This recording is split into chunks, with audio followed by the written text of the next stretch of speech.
Good evening and welcome to the Edina Public Schools question and answer period for assisting our parents on distance learning. We're trying another format this evening just to make sure that we're giving every opportunity to help support our families as we transition yet again into distance learning. Boy, 2020 has been an interesting year for education, hasn't it? And I want to first just thank our parents and our students for the resilience. I know this is difficult, especially for our young independent learners and for our parents to help manage their personal life, the education of their child, their professional life. So in an effort to try to help out, we're going to do as much as possible to help mitigate some of the aspects of technology and answer some of the questions that we have around how technology and how distance learning is unfolding here in Edina Public Schools.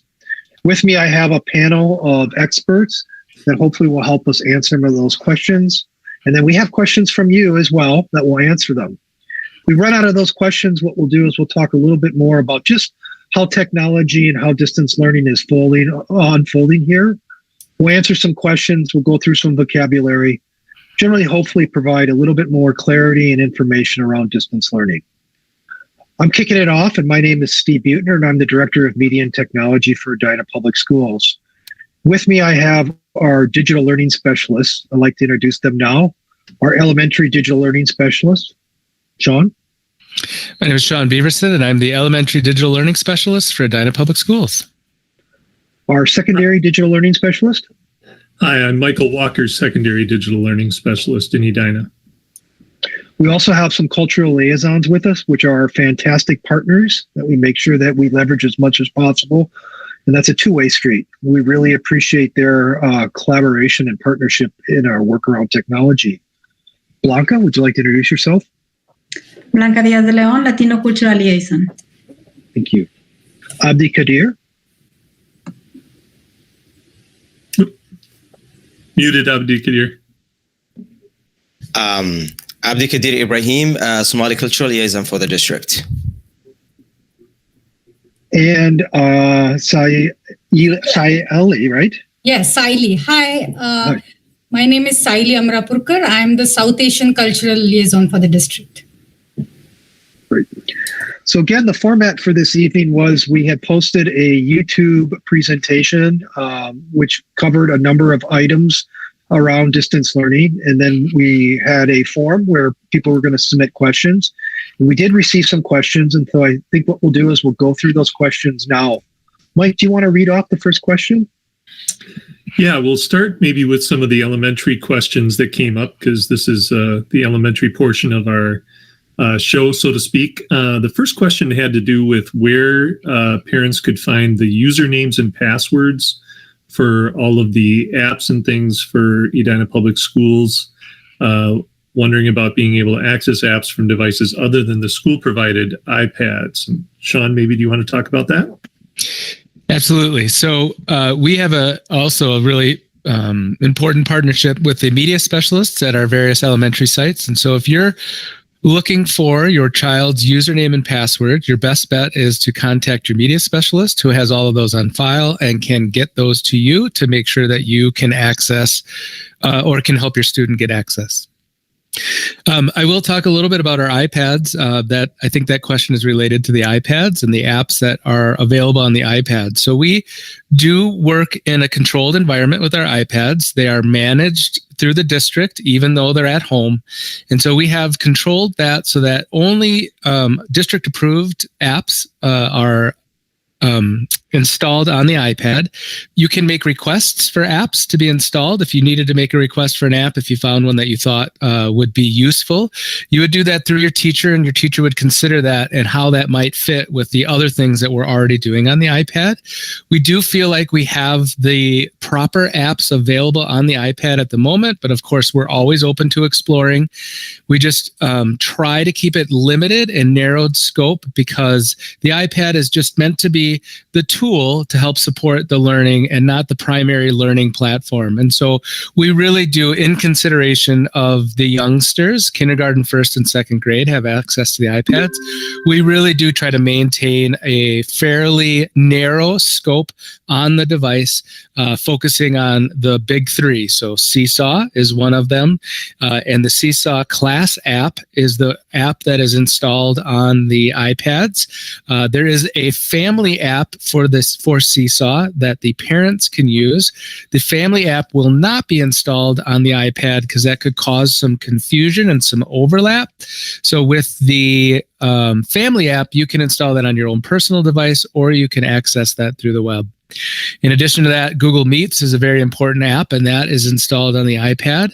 And then the third one is our Edina portal. And the Edina portal is an app on the iPad, which is a shortcut to our portal in which there are a variety of different services and resources available for the students. Brain Pop, for example, is one of those things that you might find in the portal. So I think that sort of addresses that question. Like I said, if you need usernames and passwords, your media specialist is a great person to contact. She has that list. And then, as always, you can contact our help desk by emailing the help desk at support@edinaschools.org. Can they send requests in Spanish, John, or do you prefer them to ask me? How does it work? That is a great question. I think whatever, I'll put it this way, whatever we can do to support families. And so if the question needs to come in Spanish, well then, we'll figure it out. We can, with your support, with the people in the district who can support us, we will certainly support them. So I think that's a really great question, because I would really encourage people not to feel limited to reach out if you have a different home language than English. Please use the language that you are most comfortable with and reach out using that language, and we will do the work on the other end to make sure that we can follow up and get your question answered or the issue addressed. And we can also use the language line to support that as well. Yeah, our district has a number of resources available. Our human resources are the best, but we also have the language line that we can use. And of course, there's always Google Translate to help us out in a pinch too, if we need it. And Sean, one thing about the iPads as well as Chromebooks for elementary, the student username and password, that one username and password works for the portal as well as Google, Seesaw, all of those other things, correct? Yeah, that's a great point. So the one differentiator that you should know is that the student username, particularly again on the iPad, and I will talk about Chromebooks here in just a second as well, because it is a different environment, but I'll just finish this up about the iPads quick. When you log into the portal, you don't need the @isd273.org portion of the username. You just need your student's username, but when you're logging into Google, so Google Meet, you have to include the @isd273.org. So that's the one differentiator between those services. Seesaw is accessed actually through the portal. And so, that's right, you get a QR code from your family, from your teacher, which you probably already have as well. And I'm just going to address the Chromebooks as well. So starting in third grade, we do use Chromebooks. And again, we have those pretty tightly monitored and controlled as far as what can be added to the Chromebooks. We use a variety of filtering softwares and processes to keep the web as safe as possible or as school focused as possible. And so while there are extensions and other things that can be useful to add to the Chromebook, we do have a very limited number of those that we review. And one of the things that we are reviewing for, particularly starting in third grade when there's a little bit more autonomy from the kids, a little bit more independence, is we're monitoring for that privacy policy. We want to make sure that if something is used through our school account, that organization is respecting your students' privacy. And so while some things seem really great because we would use them as consumers or as parents or as as adults. We take a very stringent view on maintaining the student privacy. And so we review the terms of services on those different services to make sure that we're comfortable with their commitment to privacy. And some of those apps also ask us to publish the apps that we're going to use and make sure that we have parent permission to use those apps as well, so that people are aware of that information. So, Sean, one of the things as students are transitioning from second to third grade, they're shifting from Seesaw as their primary learning management tool to Schoology. And one of the questions that came in last night was around the training or other support that students received during the school year in the use of Schoology and accessing information there. Do you want to share a little bit about that? Yeah, we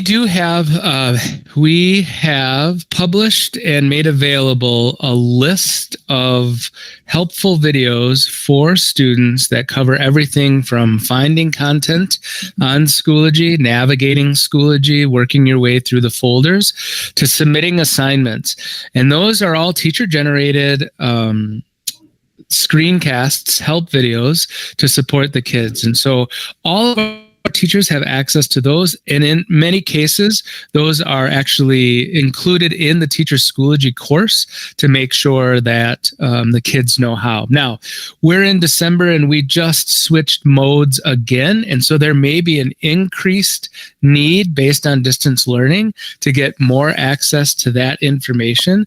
And I would just again suggest you can reach out to your teacher to ask if they're for those training videos specifically. They're on a Google Doc, so they're real easy to share. And then to let us know if you still are having some trouble navigating the system, because we certainly can provide support. But we did at the beginning of the year recognize that transition. We work very closely with the teachers that teach those students who are going through that transition to make sure that they have the information that they need. And I know that our teachers do they put a lot of care into creating demonstration videos about what it looks like for the student if they're interacting with different elements in Schoology. And so really, if you're running into something where you feel like people are not necessarily, your student doesn't necessarily know or could be more fluent in the use, if you just ask, we will make the support video for you. Definitely. Steve, there was a question from Concord Elementary about technical issues that kids might have with their applications and whether parents should contact the teacher directly, or is there a support line or page that parents can turn to? Do you want to talk a little bit about that? Absolutely. And we understand that we're about education, and we're hoping that technology isn't being a burden or encumbering our learning, especially during distance learning. And so we want to make sure that our teachers are teaching, our students are learning, and when our parents are assisting, they're able to assist. And fortunately, every now and again, technology issues crop up or technology questions arise. And you can always reach out to your teacher, but know that your teacher might be educating or might be in the process of teaching, and so they could be busy. And to help support those teachers, we have created a help desk and a support line. That number is 952-848-4915. We have multiple people online all during the day, and we also have an email for support, which Sean mentioned. It's support@edinaschools.org. And we're there to help out. And so we have a number of tools. And so as Sean's mentioned, we've heard the common issues, and so we know how to quickly resolve those common issues. We've got support documentation and videos. But we also have tools so that we can remote access the devices and help with those students. We encourage you to, if you're having problems, to definitely reach out to us at the technical support help desk line. The other thing is, I don't think Sean mentioned it, but we do have what I would consider a killer app on the iPads, and that is our iPad support app. And that is a great one-stop shop for some of the common issues that we see with issues on the iPad. They seem to be we're learning that there's quite a few issues cropping up with that. But once we know what those issues are, and once we do that, they're quickly resolved, and so they're not persistent.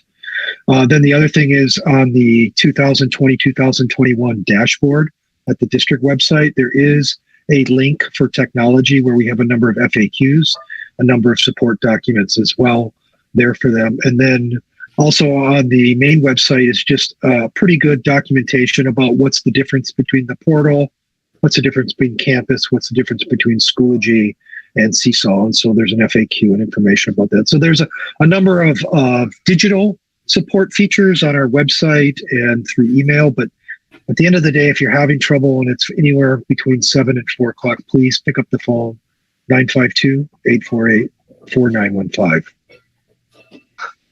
Great. Thanks, Steve. I'd like to bring the liaisons into the conversation a little bit. As you have been working with families, especially elementary families, since we're gearing this portion to elementary families, have there been any common questions that you've been getting recently in regards to that? And Blanca, would you like to start?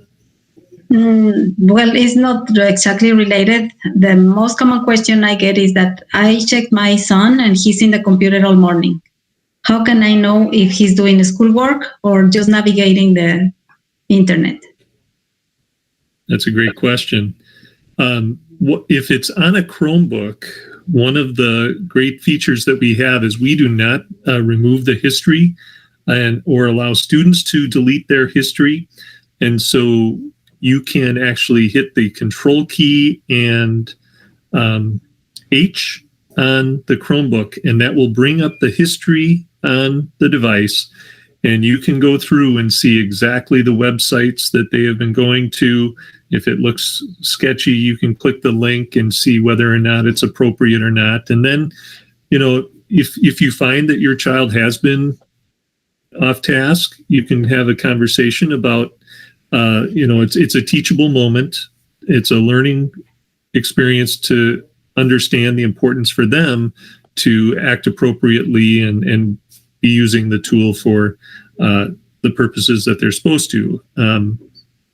And then on the iPads, Sean, you want to share a little bit about that as well, or any monitoring tips? Sure.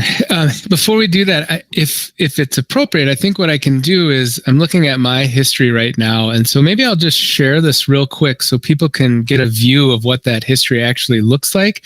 So you have an idea of the detailed information that you can get as a family member. And so we're just going to, I'm going to share this just quickly for you. And just to show you, wait a second while this gets going. And so this is the history in the Chrome browser, and you can see down to the minute it says the different sites that I have been on, and it gives a detailed list of all of those things. And so really, if you are at all concerned about what your child is doing on the Chromebook, you have the access to that history. Another thing that we'd like to encourage parents or remind parents is that you can log in as your child as well. So if you want to check on things and see how they're going, you have the right. It's your child's username and password, and so you can certainly log in to check. The iPads don't have the same level of detail of history. The one area where we do see some students losing time right now is in YouTube, and in YouTube there is a view history. And so you can actually see the view history in YouTube, very similar to what I just showed in Google Chrome.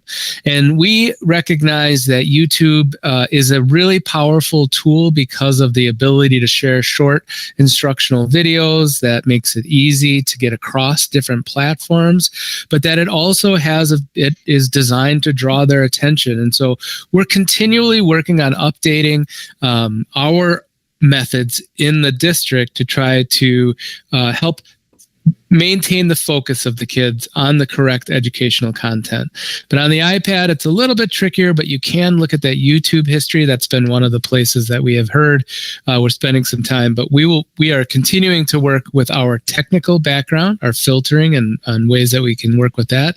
But then also we're in constant contact with our teachers and our building administrators to help them know about different ways to embed content so that it is a little less it leads to fewer distractions. And so some of that is the human element of it, and that just is a part of it, and some of it is technical. And we're always learning and honing our approach so that we have the most educational focused experience for our kids, especially during distance learning for our youngest kids, who we know do so much better when they're actually with our teachers. And so this is one of the challenges, but it's a challenge that we're leaning into and that we understand and appreciate and take very seriously.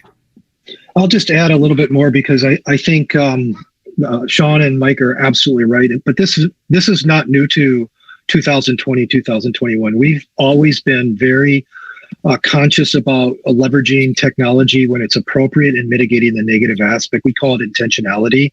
And to that end, we do recommend that parents, we work in partnership with parents to develop norms and make sure that we're using technology not only appropriately within school, but at home as well. A couple of things is there is the American Academy of Pediatrics has ability for as a family media plan, which we recommend all families set one of those up, which sets up those rules of the road in your house. You are in charge in your house, and we support you. Stay informed, like present these types of presentations, set limits and expectations. And so, to your point, Blanca, if you did see your child on the computer for over an hour, that's probably too much, and so they should be taking some sort of a break.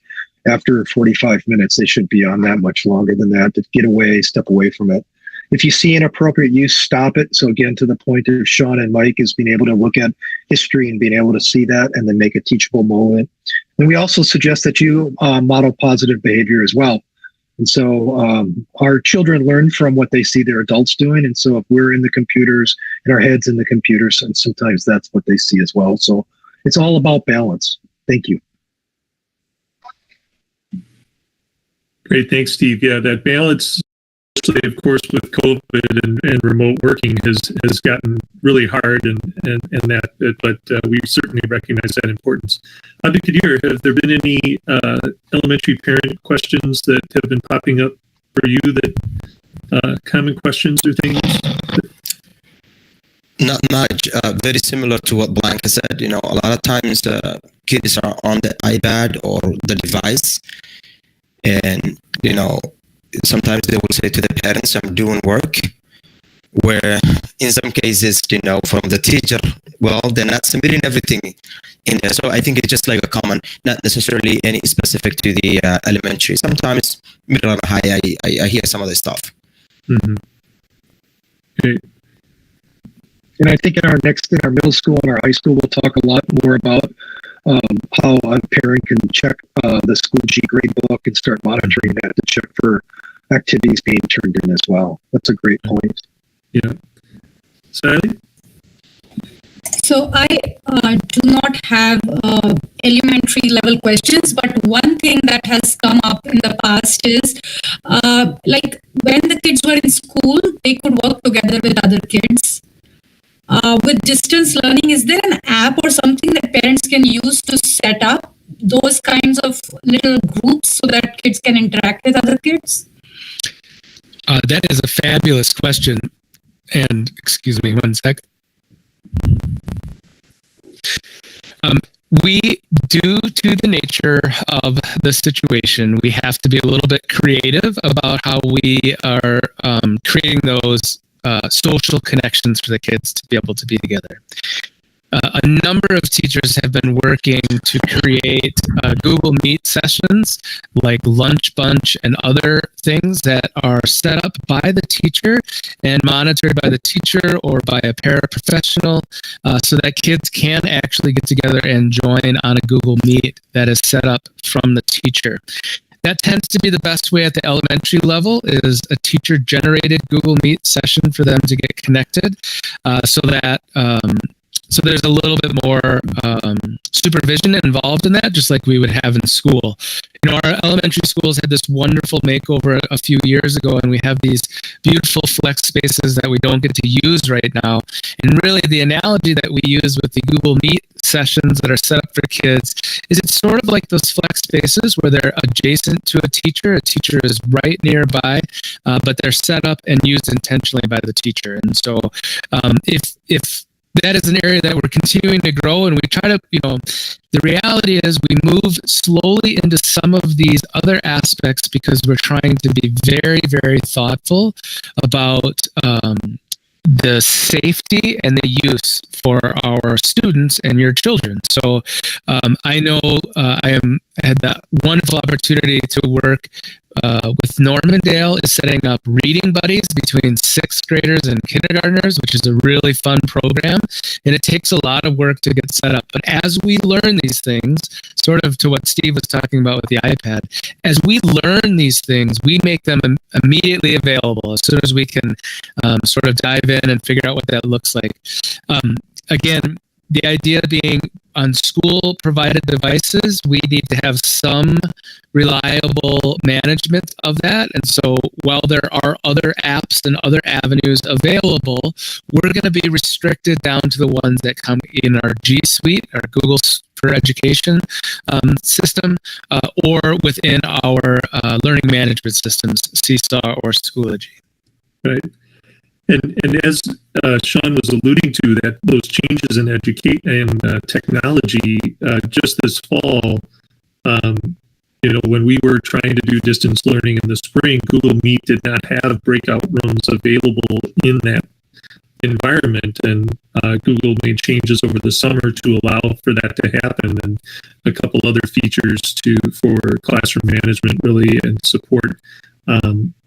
And like the breakout room experience that teachers have been able to take advantage of. And so, as Sean said, within our ecosystem, we can do that. But if a parent wanted to utilize different tools and things outside of school, as Sean said, there are some limits on the student devices and what they can do versus what your personal family computer could do. But one thing that I would highly recommend is that if you're going to have kids using a different tool than maybe one that is available at school, check to see the terms of service and the privacy policy on that tool. Many of these are collecting data and information. They may be free, but they're really mining data, right? And other things may be set to 13 and above, for example. And so it's really important that you as a parent understand what those terms and privacy policies are before allowing your students to just go on and be a part of that. And if you're talking with your parent friends and trying to figure out what might work, that would be a good thing for both groups to look at before you start that. It's 7:28, so we have just about 2 minutes left. We did get a question here about, it looks like, is there a way to either disable or control the games that are available on Infinite Campus? I suspect they meant in Edina apps. On a couple of occasions, their child has been seen playing games. So, Sean, do you want to just talk a little bit about the filtering one more time and then what they can do if they see something? Yeah, so we do have, we are fairly well filtered, and particularly on the Chromebooks, we actually have 2 layers of filtering that the kids will experience on a Chromebook. And so if it, and we have the category of games is restricted. We do have some games, Prodigy I think may actually be a math game. We do have some games that are available for students to practice math facts. And there's a balance there where if a student is having a little too much fun in their math games, then that becomes a behavior where they're missing out on their opportunity for the classroom. And so the challenge in distance, of course, is then how do we redirect the student during those times? And the best way is to have the information to let the teacher know things are going on, to be in communication so that we can come up with behavior management strategies, ways to support you, supporting your child while they're at home and learning is really the next step, considering the degree to which we already have these devices filtered. we're always open for review. And so my last mention here during the elementary time is when you see sites both that you would, maybe you found one that you find what you think would be quite useful, or if you find one that seems to be problematic, you can submit those to the help desk as well. That is the support@edinaschools.org email address. And we go through a process where we review those, and we will get back to you with the results of that review. And so I would encourage you to feel like I said, the conversation around the behavior with the teacher, making sure that things are happening correctly and going well. And then if it continues to be a persistent issue or an issue where you think technology could actually create some support, then I would encourage you to create that help desk ticket or to reach out to us so that we can partner with you. Well, that was a quick half an hour, but the conversation doesn't end this evening or with this video. We will leave that question and answer form up, and we do go back and periodically look at that. And these videos will be posted on our YouTube channel, and so you can always go back and look at them. We'll come back. So let's make sure we keep the dialogue happening. We can do that a couple of ways, but first is use that form. So if you have any additional questions, make sure you go ahead and post on it. If you have any suggestions on how we might be able to support you and how other education you'd need around technology or distance learning, please feel free again to use the support ticket. I look at those all the time. They'll get funneled up to myself, or talk with the cultural liaisons because we want to partner with them as well. With that, I think we'll conclude the elementary section.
Good evening and welcome to Edina Public Schools Distance Learning Support for Parents.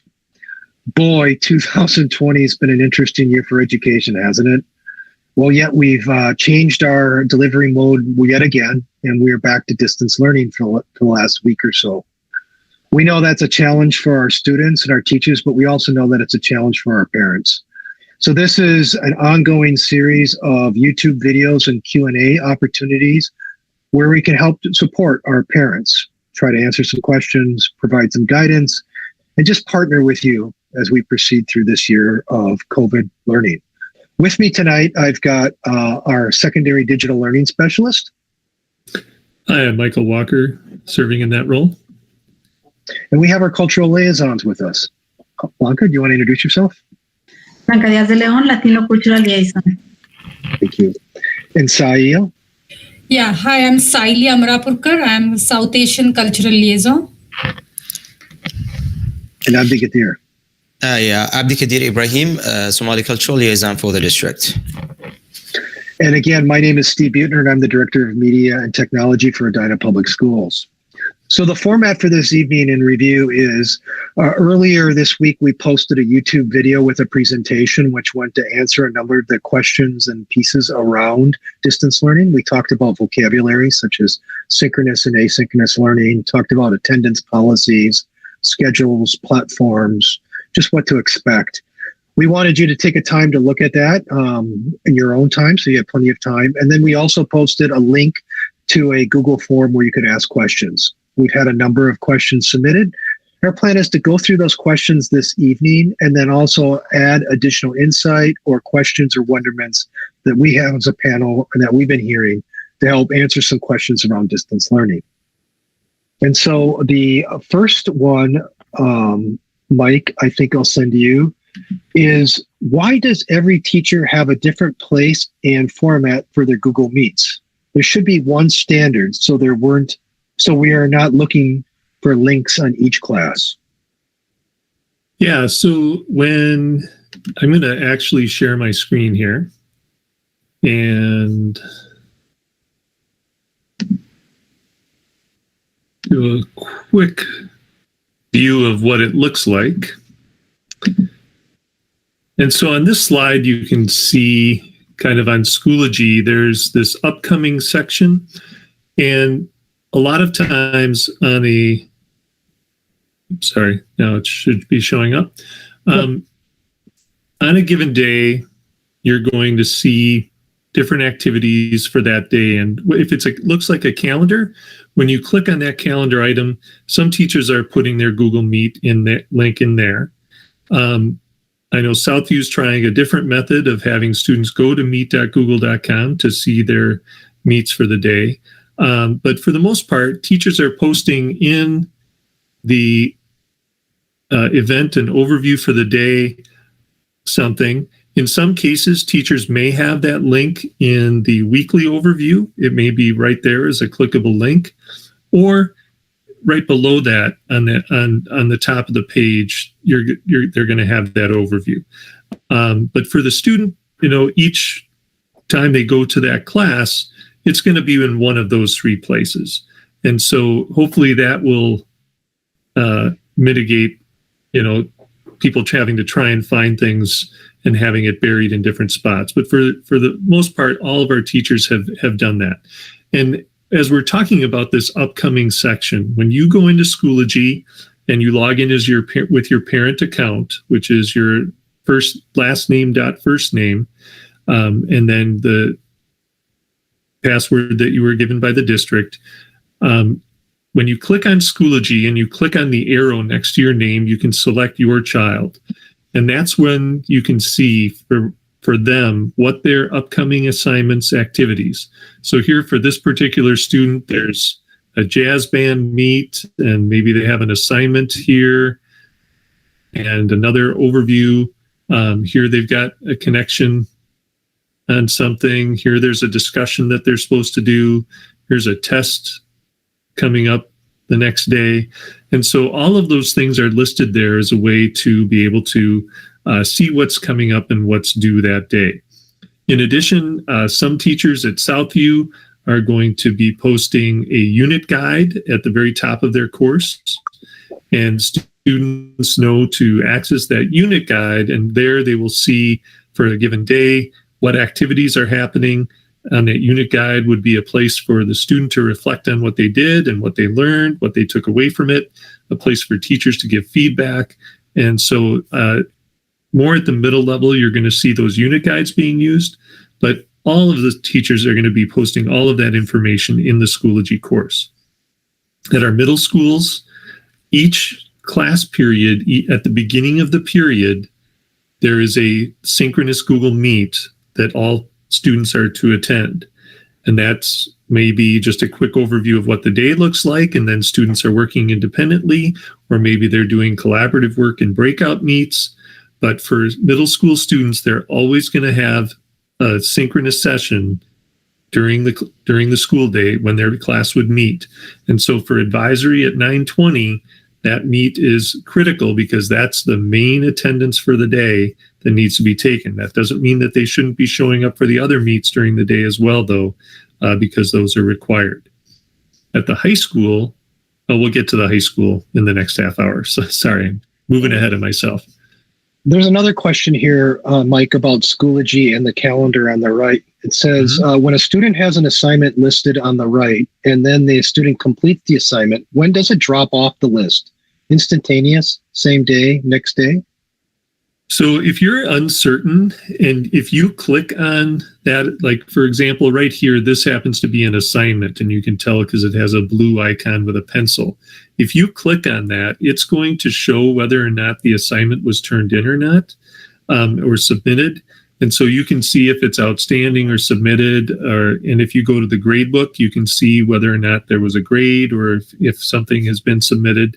As a way to do that. If it's an assessment, sometimes it's a green icon, sometimes it's a blue puzzle icon. You can often see instantaneously, for example, if it's a multiple choice type assessment, you would see the grade almost within minutes of the student taking it. You would see that the results of that automatically posted. If a teacher needs to hand enter some free response type questions, it may take a while for that grade to show up. But that's kind of how you can tell whether that's happening. For the most part, during the day, the things that are upcoming for a day are going to be there. If something doesn't get turned in and the teacher hasn't marked anything yet, it will show up as outstanding in the top right corner. You will see outstanding, and that would be an assignment that hasn't been turned in yet. It would be indicated that way.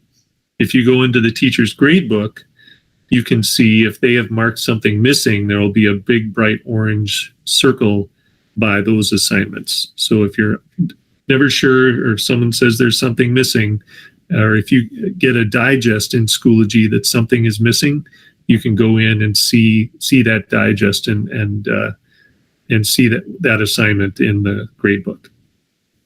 You brought up a great point, and that's the digest or the notifications. I just think that that's such a critical piece of Schoology. Could you go over that one more time, how parents can sign up for notifications? So when I click on, so here's a situation where I'm in as a parent and I've clicked and selected a student. So once you've selected the student, if you click the arrow again and go to settings, one of the options is notifications. And I'm just going to do a quick present here so it blows up a little bit bigger.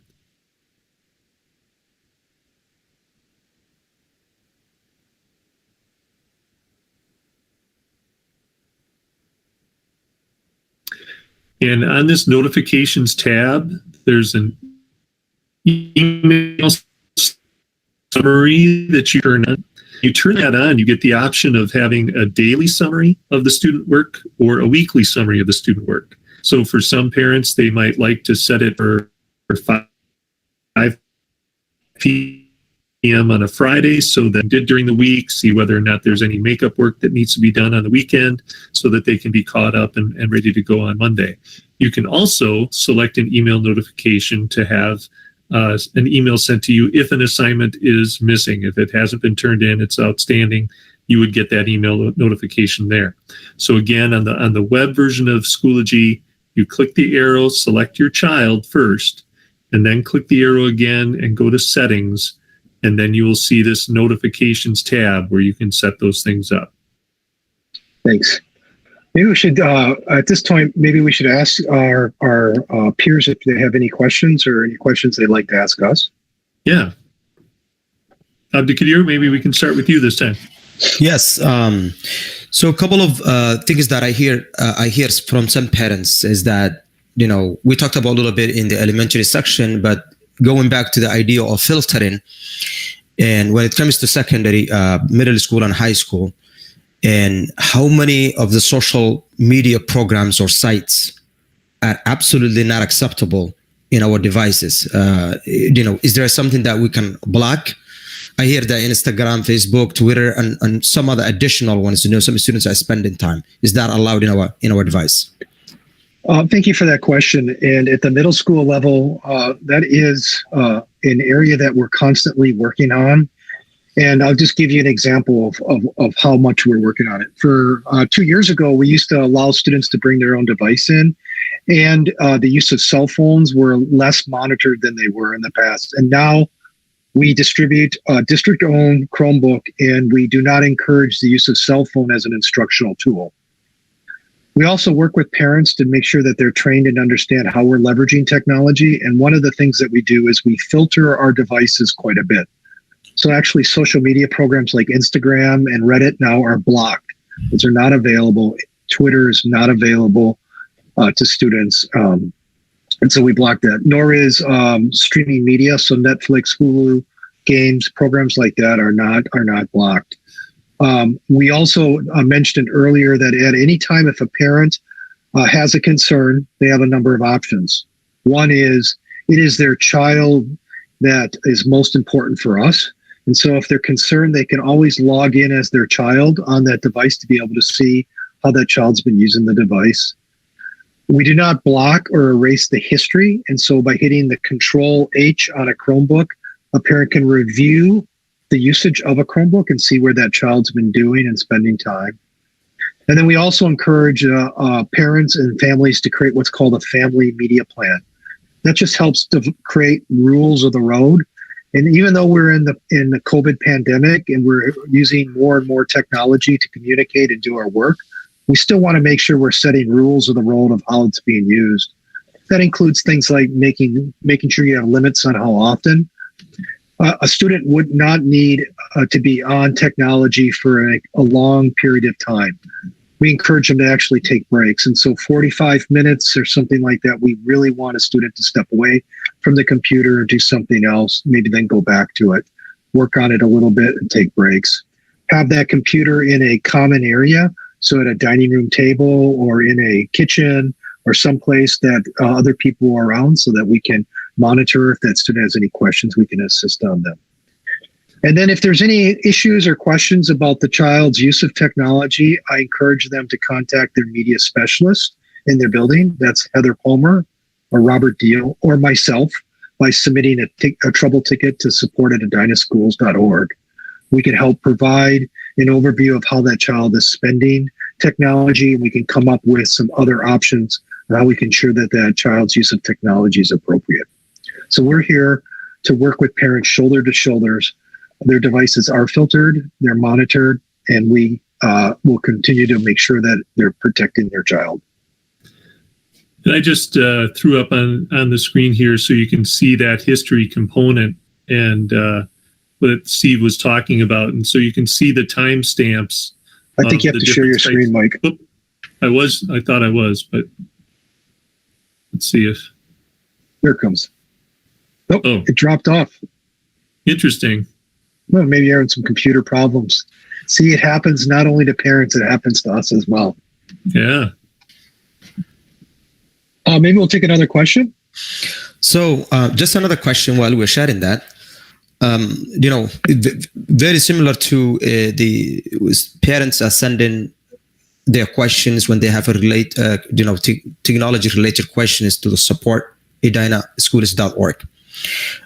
In cases where it may be, sending email or, some of these become a little difficult to a parents, would it be okay to call the phone number instead of the phone number? Absolutely. Definitely. Thank you. So I think what you're referring to is, what do you do if you need some technical support or if you're having some issues? And absolutely, we've set up a technology support line and we've set up a technology process to help families out. That consists of the email, support@edinaschools.org, and that's monitored all during the day and first thing in the morning. We're pretty reactive to that and answer those quickly.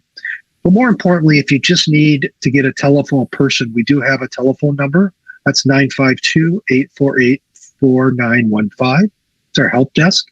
And there's someone monitoring that telephone line from 7 in the morning till 4 at night. And so there's always multiple people there. Generally, you will get a person. It very rarely goes to voicemail. And so they will be there to help you. We have some tools so that we can remote in to assist. If your child's having issues with their device, we have a process for device replacement, troubleshooting and device replacement at the middle school. And we're there to work with you on that. We might not be able to solve the problem right away, but you will get a person and you'll get a plan in place of how you can get it resolved.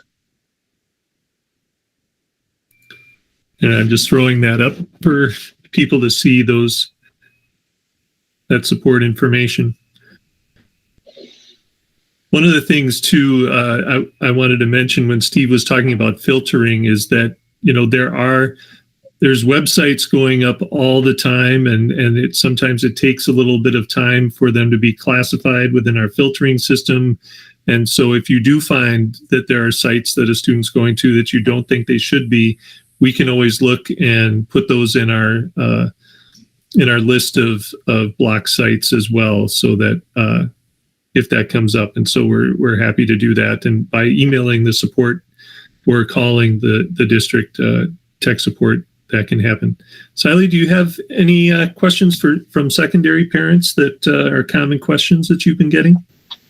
Yeah, again, one question that came on pretty initially when we started distance learning was the parents are wondering whether there's a requirement for students to keep their camera on all the time when they're in classroom, or will each teacher decide for himself and herself, and accordingly the students get to either turn it on or turn it off. Sometimes students are uncomfortable having it on all the time. One student said to his mom that, when I'm in person, nobody's looking at me constantly at my face, like how you expect me to do during distance learning. So there's a lot of different comfort levels around that. So can you talk about that? Yeah, definitely. I think, that's been something that, worldwide has been a conversation around people in my position of educational technology. And we definitely understand that, depending on a situation, some of our students, when we have our cameras on, it takes up a lot of bandwidth. And so if all of a sudden the meat is choppy and it's hard to understand the teacher, sometimes turning that camera off can help improve that. And we also understand whether it's just personal comfort level, etc., having the camera on or off. And so I've tried to make it optional as much as possible. I know some teachers do encourage kids to have the camera on because they want to see their faces. They miss seeing that face-to-face interaction that they have with the students. And also, our teachers are so used to teaching in a face-to-face environment that a lot of their visual checking and visual cues on whether students are understanding a concept or not, by having those cameras off, they are not necessarily getting that. Now, I've been working hard to kind of give them alternative ways to make that happen, but that's definitely something that has been an issue. And we also know that there's some, especially middle and high school students, who are at home trying to do school while also maybe supervising a sibling because both parents are working somewhere, and that while trying to do that and having their camera on isn't the greatest situation. And so we've tried to make it as optional as possible. I think more often when teachers are in more of a one-on-one conversation with a student, maybe the student might be more comfortable having the camera on just to help with that conversation. But yes, definitely that's been a definite issue and a conversation that we've been having. Yes. Blanca, do you have any questions for secondary? Yeah, speaking about having multiple children sharing the same space, do we have some headphones available for students from the district, or do parents need to buy their own, or what is your suggestion? So we do provide any student who needs one a technology device. And so especially in middle school, students are provided a Chromebook, and both 6th and 7th and 8th grade. We do know that the 6th and 7th grade are touch Chromebooks, or 6th and 7th grade are touch Chromebooks, and the 8th grades are the little bit older. Next year that will be rectified.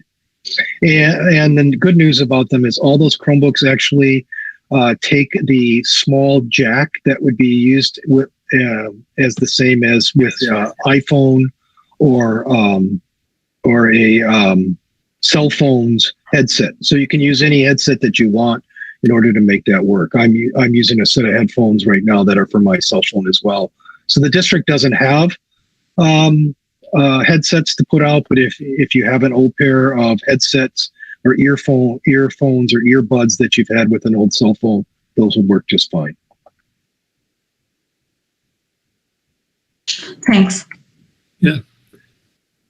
Any other questions that you've seen?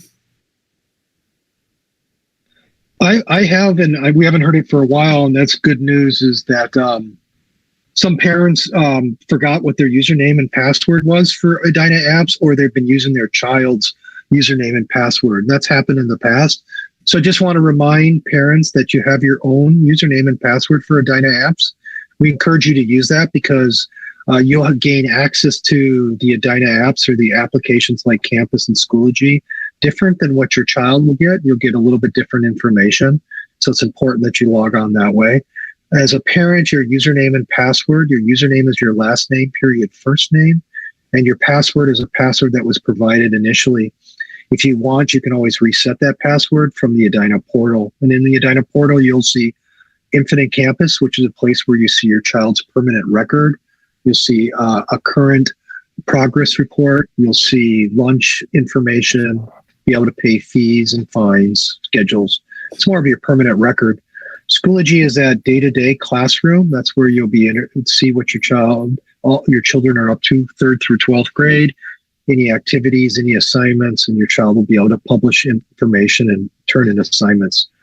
Again, due to data privacy, sometimes you don't see all the work that your child's doing because your child might be interacting with other children, and because of data privacy, we can't share that information. So it does look a little bit different.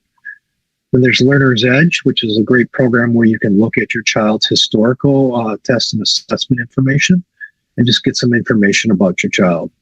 If at any time you need the password, the link is up on the website right now. It is Parent Portal or Campus Help at parent.portal@edinaschools.org.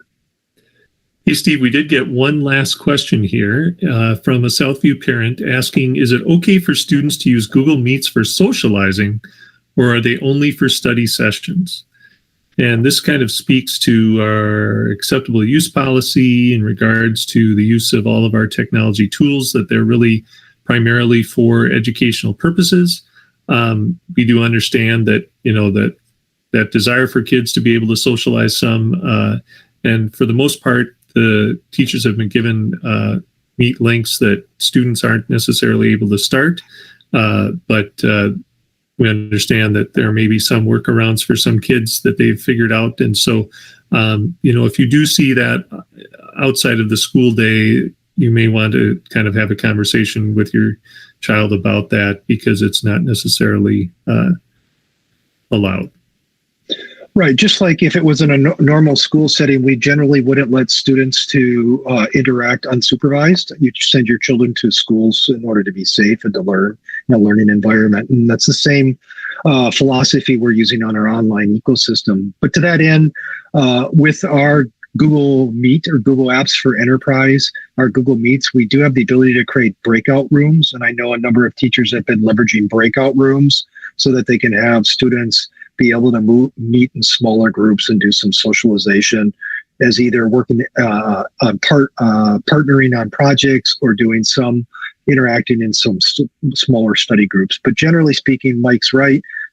Due to safety and privacy concerns, we want our ecosystem to be supervised and we want it to be safe for your children. Well, we reached 7:59, so I think it's been another good half an hour of support. And we're not done. And so, again, I remind you of our support links here. Our help desk, 952-848-4915. Our email, support@edinaschools.org. And we'll keep up our Google form where you can submit questions. This video will be published to our YouTube Live channel, along with the other videos and tutorials we publish to support parents around distance learning and learning in the 2020-2021 school year. And I also encourage you to look at the Edina Public Schools 2020-2021 dashboard, where there's just an incredible amount of information and resources for parents on this interesting year of learning.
Good evening and welcome to Edina Public Schools presentation on supporting our parents with distance learning. It's a continuation of some of the videos and support that the Edina Public Schools has been putting out in an effort to support our families in the interesting year of education and learning that we've had this year. And it hasn't been a roller coaster ride. We want to make sure that as your student is adjusting and showing resilience, and that our teachers who are adjusting and showing resilience, that we're also addressing the concerns and questions that our parents have around them and how they're supporting their children in this interesting year of learning. As a parent of a senior student, I can empathize with a number of people on how this has been a challenging year. But we're in it together.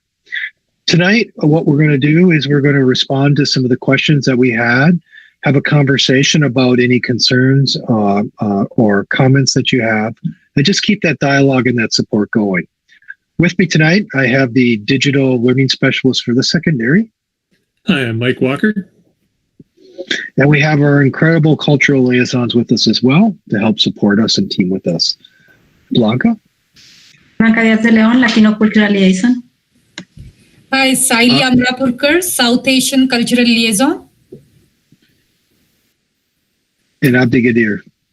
Yeah, Abdi Kadir Ibrahim, Somali Cultural Liaison for the district.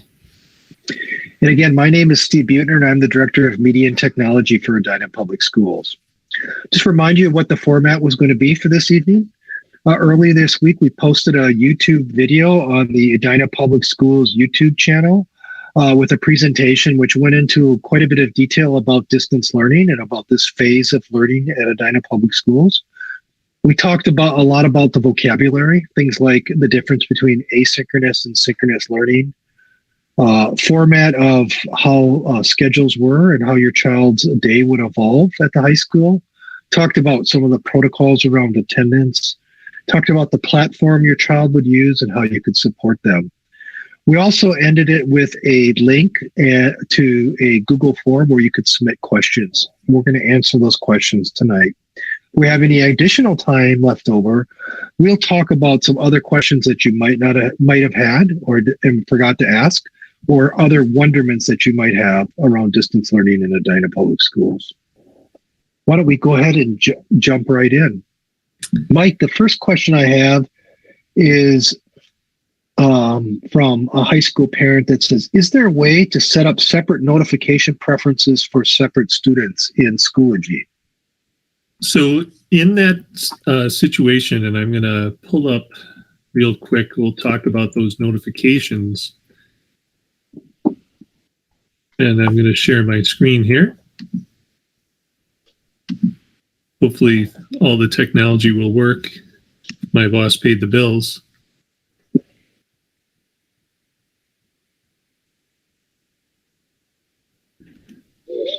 So when you are signed in to your account in Schoology, so all of our parents can sign in to the portal with their last name dot first name and then the password that you received from the Welcome Center. When you do that, up at the top right, you'll see initially your name with an arrow next to it. And when you click that arrow, you can select your child, and then you can see their enrollments, all the courses that they're taking, their current grade in those classes. You can click on each class and see the materials that's has been presented to them with a weekly overview for the high school at the top, and then links to meets and other things like that. But once you're on your child, if you click the arrow and select settings, you'll come to this screen and it'll have account settings and also this tab for notifications. And when you click that notifications tab, one of the great options that Schoology offers is a digest of the work that your child has done either on a daily basis or a weekly basis.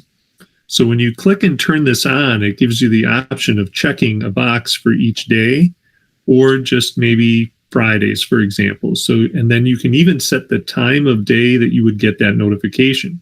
So for example, if you set it for Friday at 5 p.m., you'll get a digest and it'll bring it not just for one child, but it'll bring it for all your children, and it'll list out the activities and things that they've done, any grades they've received, feedback they've gotten, and any missing assignments as well. You can also check a box to automatically receive an email if your child has an assignment missing that hasn't been submitted at the given time. And so, for example, at the high school, a lot of the attendance-based assignments that teachers post for each class on Mondays, Tuesdays, Thursdays, and Fridays, those are all due at 3:30 p.m. And so if they haven't been completed or turned in electronically by 3:30, you may get an email notification that that assignment is missing. And so that's a way to kind of track and see that information for your child. Thanks, Mike. Could you talk just a little bit about the difference between, because we use, in education, we have our vocabulary, and I don't know if everyone understands that vocabulary. Could you talk a little bit about what synchronous learning and asynchronous learning is so that people understand that? Right. So I'm going to jump back here in this presentation and talk a little bit about different activities that might happen during the school day. So this is a digest for a class, and this happens to be a screencast. So the teacher has created a video for students to watch at a time, not when everybody's watching together necessarily, but it's on the own students' time. So that would be an asynchronous type session where it's at any time during the day they could be watching that particular thing, or maybe down here they're completing a reflection. But if they're doing something synchronously, that would be where we're using maybe a Google Meet for the student, for everyone in class to get together and have a discussion, or the teacher to present something, or maybe even the students are presenting to each other.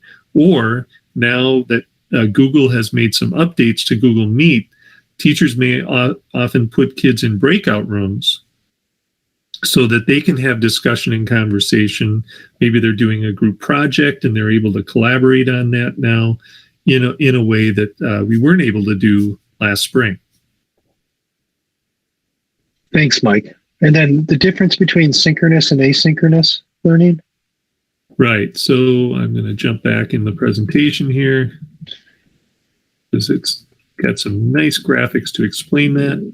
That's exactly why I wanted you to go there. Yeah. So here's that synchronous, where students and teachers are working together at the same time. And so at the high school, that may happen at least a couple times per week in every single class.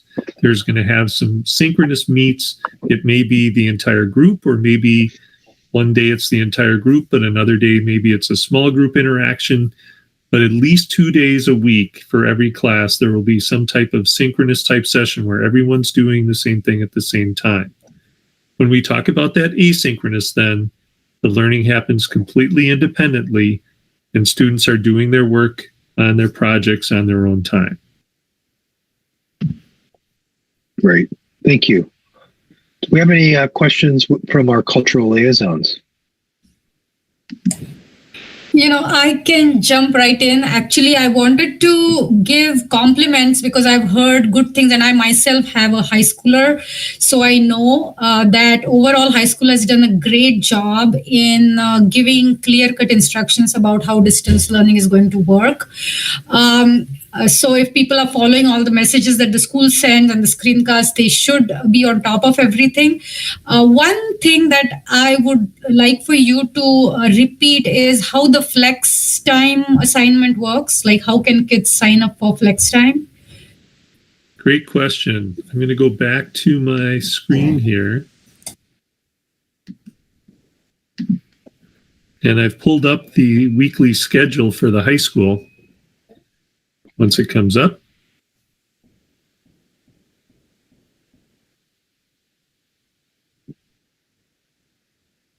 Are you guys seeing it? Not yet. Okay. There it comes. Here comes Mike. Okay.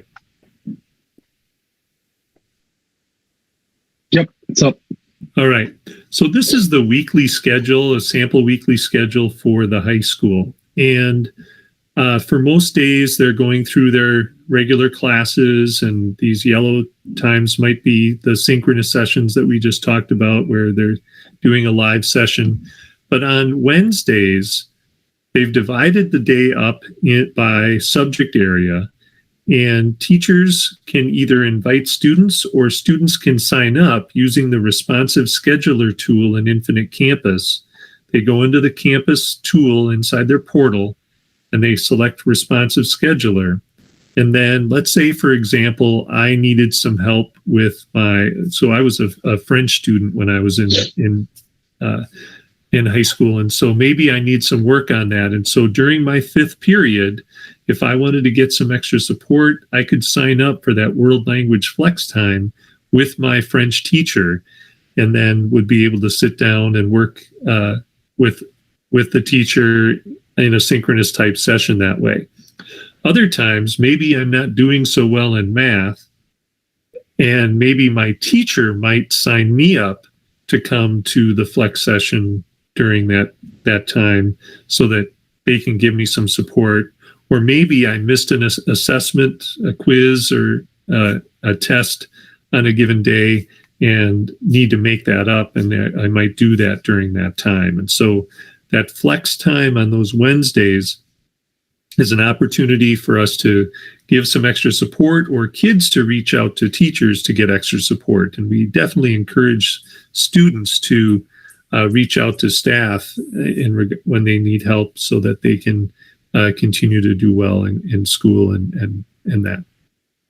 And I know that there's good instructions on how to use the Flex responsive schedule tool in Infinite Campus on the high school website. I believe it's connected at the counselors section, and it's been used for the last few years, and so I think it's there. It is in Infinite Campus. So you go into Edina apps, go to Infinite Campus, and that's where you can access the responsive schedule. And Ms. Carter, one of our assistant principals, has put together a really nice screencast for students explaining that process. So, other questions? Is there a time when a student has nothing to do on a Wednesday and they can take a free pass? A free pass now. A free day. I don't have any flex to do today, so I can go and play soccer with my friends. They may not have flex time, but in general, students are going to still have some assignments due on Wednesdays, or they may have a test or an assignment due on Thursday that they should be working on, because we talked about those attendance-based assignments that are due at 3:30, but those aren't the only assignments that students might have. So maybe they have a project that is due at the end of the day on Wednesday that they're working on for social studies, for example. And so there's definitely work to be done. It's not a full free day on Wednesdays. There's still going to be assignments given and assignments due on Wednesdays. There won't be attendance-based assignments on Wednesdays because the classes aren't necessarily meeting on those days in the same way, but there definitely are assignments due for students. It's an asynchronous learning day. Yeah, that's where those terms of synchronous and asynchronous are so important. That doesn't mean that there's not work happening. That just means the time when that work gets done is more independent and up to that student to be able to be a good judge of when they're going to get their work done. And so it's a little bit more of an independent. And we know that just like adults, like myself, sometimes my wife helps me decide when I need to make sure I do the work, has to remind me of that work. And sometimes I can work independent and I know I can get my work done. And so as a parent, you'll absolutely want to just making sure that you're coaching your child to making sure that they're making good uses of their time, and so that they're making sure that they're taking care of their work in timely manner, so it's not piling all up to the end of a quarter or a semester. Exactly. Where can I find the schedule of my student? Where can I see something like this for every student? Great question, Blanca. So for parents, if you log into the portal at .edinaschools.org, and if you click on Infinite Campus, you can click on your child's name and see the schedule, the daily schedule for your child for on any given day. Yeah, but it's going to be like this where I can see when does he need to be synchronous and asynchronous, So highlighted and everything. the synchronous asynchronous won't necessarily be there because that's going to be in Schoology.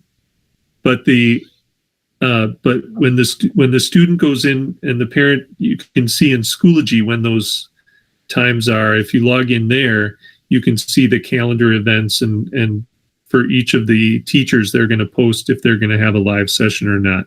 And it's usually in the courses, it'll be at the top of the screen. There's a weekly overview. And so let me show that real quick here. Yeah, as you're bringing that up, that's exactly right. You know, as a high school student, they might have a number of teachers. And so those teachers, when they have their synchronous or asynchronous meetings or their office hour meetings, it may change. And so it looks a little bit different.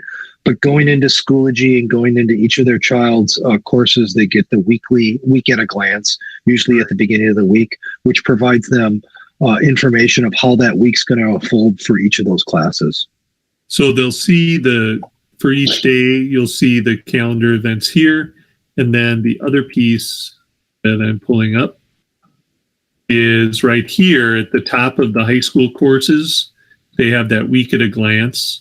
And a lot of times the teachers will even put the Meet link on a given day right here in there. So you'll see on those, for each of those courses at the top of the course, it'll show what that week it looks like and when those synchronous sessions are going to be taking place. Thank you. Yeah. Abhikadir, any questions?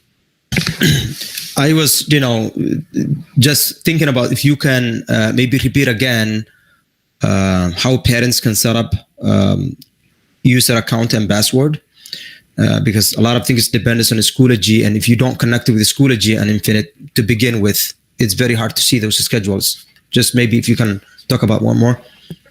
Sure. So our Edina apps is what we call our educational ecosystem or our educational portal, and it is user specific. What that means is that all of our staff and our students and our parents use that tool to log into as many applications as possible. The nice thing about it is it's one username and password, so you don't have to know multiple usernames and passwords. You just have to remember that username and password. It looks like this. You can access it from the front of our website. When you log in for a parent, it's generally speaking your last name, period, first name, and then the password that you're given to them, given initially.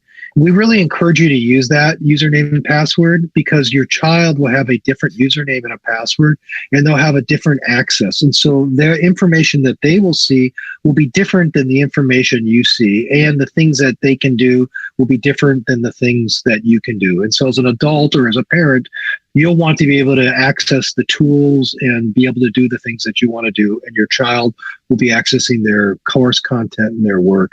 If at any given time, or if you've never remembered your username and password, and we understand that happens all the time, you can always send an email to parent.portal@edinaschools.org. We'll show that at the end of this presentation and request a password reset. We can reset that for you. Once you log in, you'll see, as a parent, you'll see a couple of applications. Infinite Campus, which is what we call your child's permanent record. That will be the area where you see, like Mike mentioned, schedules, you see the grades, transcripts, be able to pay fees, be able to access fees in the responsive scheduler, and then the spring to be able to sign up for additional classes. Change contact information, which I think is really important to make sure that you get your district communications or your school communications.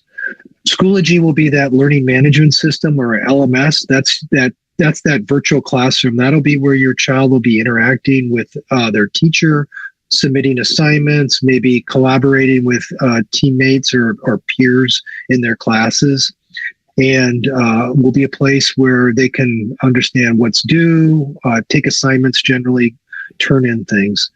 As a parent, you're going to notice, and Mike mentioned this, you can get those alerts and those notifications. You can check to see the status of a homework assignments when they're turned in or not. But in some cases, you're not going to be able to see the actual content of what your child did. The reason for that is for privacy purposes. In some cases, your child might have been working with another student, and so we got to make sure that we're adhering to privacy policies. And so you won't see exactly the same thing that your child sees. And then the third button that you generally see is Learner's Edge. That's where you're going to see historical assessment information and other information about your children. So 3 really great tools. Again, one username and password serve a little bit different purpose for all 3 of those.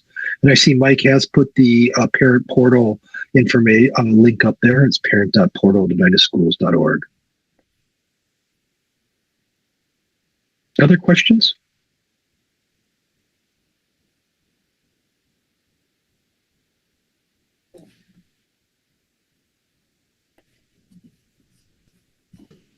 We went over this one. How can I make sure that my son is doing schoolwork and not just navigating the internet? Good question. Let me share this tab. So if you on your computer on your child's Chromebook, if it's a district provided device, if you hold down the control key and hit H, that will show the history. And the history looks something like this. And you can see the timestamps of when your child has been on different websites, and you can kind of take a look and see what sites the child's been to. And if something looks fishy, you can go and take a look at it and see whether it's appropriate or not, or if they were off task. And then it's an opportunity for you to have a learning moment with your child to talk about, being on task and using the device for educational purposes and things like that. Because it's really, we're all learning. And so as students are on their devices, they may be going to sites they're not supposed to be. It may happen. And if it does, it's better to kind of make it a teachable moment and interact calmly and talk about the importance of following good digital hygiene, so to speak, in regards to that, and try and mitigate those opportunities. So, working shoulder to shoulder with your child and having those conversations and supporting them is a really important thing. But having that history piece as a tool for you as a parent, those never get deleted, so that you can always go in and see what your child is doing if you have any concerns. And I'd say as a resource that at the schools, especially at the high school, your media specialist or your counselors or assistant principals, if you have any concerns around that area, absolutely reach out to them. We do have some resources and we do have some support that we can help with that. Or if you need to, you can always send an email to support@edinaschools.org. We can help us with that. And again, it's a partnership for this. Yep. Yes. All the assistant principals at the high school and Sarah Swenson, the media specialist, do a great job of trying to support that positive use of technology. So, one question I had was parents ask that even though they're in distance learning, if either the student or someone in the family tests positive for COVID-19 or comes in contact with somebody with COVID-19, how do they communicate it with the school? So is it necessary to communicate? And if so, how do they go about doing it?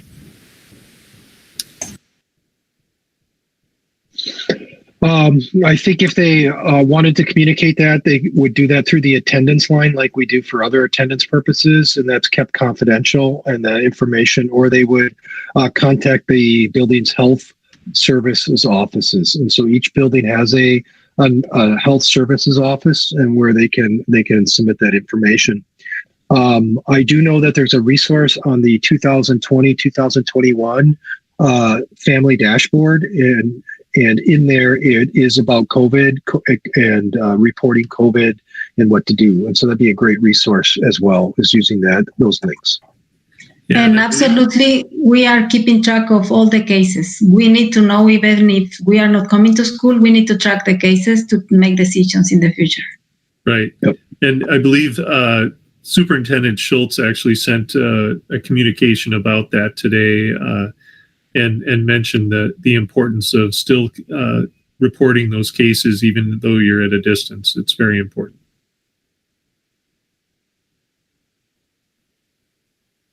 Any last questions?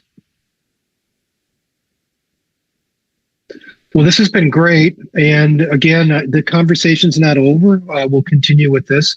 These resources, again, will be published to our YouTube live channel and our YouTube channel for Edina Public Schools, as well as I mentioned the 2020-2021 Family Dashboard, which there's a plethora of resources.